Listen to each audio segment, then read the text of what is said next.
A billionaire pushed his pregnant wife out of a helicopter. Just minutes earlier, he had discovered that she was pregnant. "That child can't possibly be mine. You and that baby can disappear together." The moment he finished speaking, he let go. She fell from the sky. And just when everyone thought she was doomed, a giant tree below broke her fall and pulled her back from the edge of death. When she woke up, her face was covered in dirt and her arm was bleeding. But her first reaction was not pain. She wrapped both arms around her stomach. "You're still here," she whispered, her eyes turning red as she touched the baby inside her. In that moment, she understood that from now on, she had nothing left. No phone, no money, no home. But she still had the child in her womb and a will that refused to break. Wounded and barely standing, she knocked on one door after another, until an elderly woman in an apron, smelling of fresh bread, opened one. The old woman asked no questions. She only said, "Come in. The soup is still warm." And in that tiny kitchen, she slowly began pulling herself out of hell. She washed other people's clothes, cleaned houses,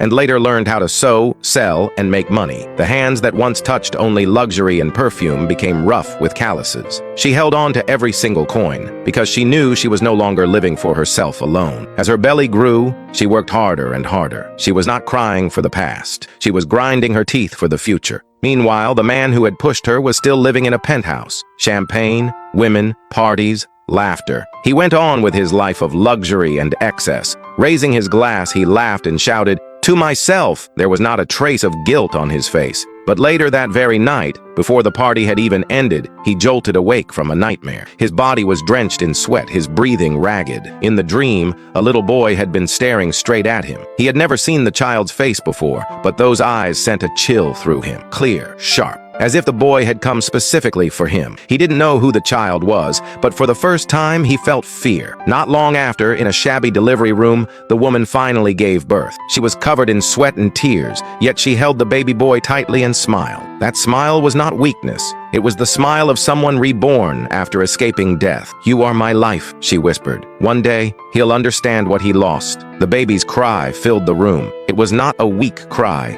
It sounded like an announcement. He had arrived, and the story is far from over. Comment Part 2.